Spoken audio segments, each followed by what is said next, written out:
আমরা হয়তো অনেক সময় ভাবি, ও লাল কাপড় পরা বা সন্ন্যাসী ব্রহ্মচারী মঠে থাকে এরাই বৈষ্ণব। কিন্তু আমার বাড়িতেই বৈষ্ণব আছে। আমার স্ত্রী দীক্ষা নিয়েছে, আমি তাকে হয়তো গালি দিচ্ছি, প্রহার করছি। গুরু মহারাজ বলেন, দীক্ষার সময় আগে দেখতাম, আমরা যখন বসে থাকতাম, তোমার স্ত্রীকে তুমি গালাগালি করো নাকি, কখনো প্রহার করেছ? তখন একটা ভক্ত বলছে, হ্যাঁ গুরু মহারাজ, আমি কিছুদিন আগে একটু প্রহার করছিলাম। যাও, দীক্ষা হবে না, তুমি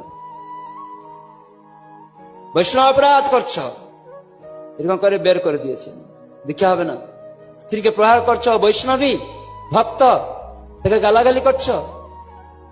স্ত্রীকে জিজ্ঞাসা, তুমি স্বামীকে কিছু প্রহার করেছো নাকি, স্বামীকে গালাগালি করো নাকি?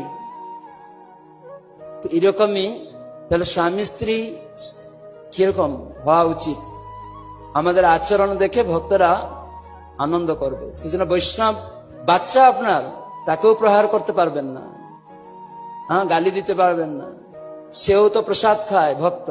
আর আপনার পাশে বাড়ি কোনো একটা গরিব ভক্ত, সে তো আপনার বাড়িতে এসছে, বা মূর্খ বলে তাকে গালি দিলেন, অনেক সময় এরকম করবেন না। গৃহস্থ হলেও সেও বৈষ্ণব। তো সেজন্য তাদেরকে অসম্মান করা, গালাগালি করা, প্রহার করা অনেক সময় দেখা যায়। তো সেটা থেকে সাবধান থাকবেন।